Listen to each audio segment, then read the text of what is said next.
Another mail day.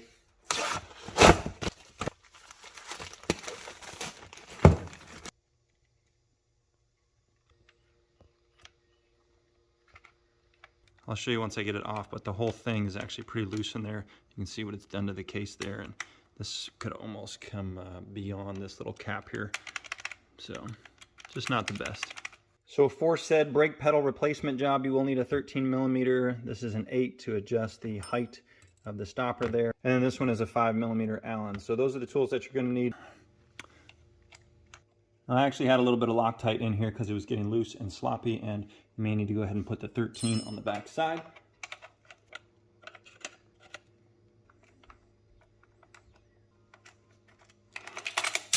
This bolt's about the only thing that I'm not replacing. So you can see that bolt just goes through that bushing, and I wound up ordering a new bushing as well. But so you can see the teeth there are wearing down just a little bit, and look at the play that I've got in that. See how much this is actually worn down on that edge. I think it's because this washer was lost, and so the whole thing was pinched tight. You know, it was pinched super tight, and this just wore down. All right, so here's my original brake pedal. This is the factory one that came with it, and it did not have this stopper. You can see a previous video where I installed that. This is a Pico. This is like a medium-sized, very similar sized brake pedal tip to the other one, just a little more beefy. And then you can also replace these little grippers. This is going to be a super small Allen head. I think it's like a 1.5 in order to actually get those in and out. Hopefully won't need that for a while, and hopefully also don't need to file this down. I feel like this plunger is potentially a little bit too long, but here's the extra large size. I do like this. The only thing is that I wound up having to adjust my foot a little too far on the pegs, especially when I was doing a lot of splats and jab zaps and things like that. So this is great for rear wheel hops or wheelies, especially to get a good purchase on that rear brake pedal, but I'm not sure that I'm going to use it going forward. So we're going to feed this brake pedal back through, make sure the plunger is going up into the brake. And this washer is really easy to lose. This is going to go in between the brake pedal and the frame here. And I think that's part of what the problem was previously, is that was lost, and as a result, the brake pedal was just wearing away.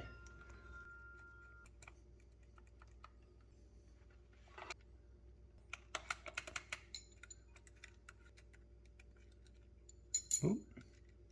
Well, basically this isn't long enough.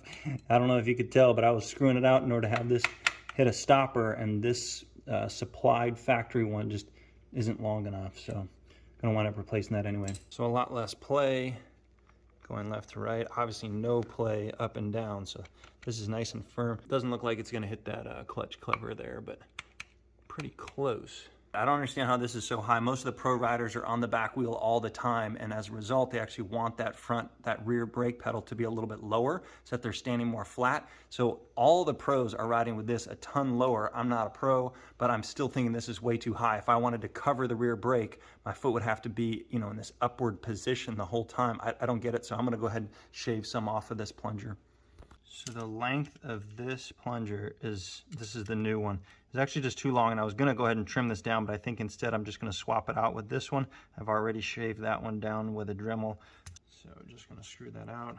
I'm all the way at the stopper. Like if I screw this any further in, it won't even, you know, rotate. So that's the max I can go. This is the brand new one. This is the one that came with it. I think I already filed it down as well. You can see this new one is it's just too long. There's no way around it. I'm gonna go ahead and put the old one in there. So stealing the stopper out of one of my other ones, I'm gonna go ahead and put this one in here. I haven't ever used marine grease. It's a little more resistant to water, so. Unfortunately, I think I am still a little high. It feels like it's high. Just screwed in that plunger, making it as short as possible. All right, so just a touch of Loctite on the stopper bolt. So I'm actually not going to make this super tight because I want this to be able to move, and if you over tighten it, it won't be able to. In addition to that, we can always put a little bit of Loctite on there. Before I do any Loctite though, I'm talking about Loctite on this nut. Before I do, I want to test it out. Just make sure with my boots on that I like the height of it.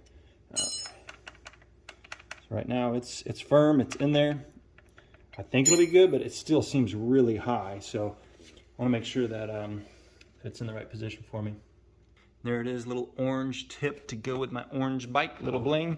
And also I did wind up getting some M6 plastic screws to hold that on. So it does the job, but then the idea is if I take a big blow, those just break. So here's the box I got off Amazon. Whole bunch of different sizes. I wound up utilizing these, and I've got some extra in my pack, but you know, you can carry around these in the backpack and hopefully these break, and then I still have a mud guard. Although a replacement mud guard for a Scorpa is only 30 bucks, so might not even be that much worth it.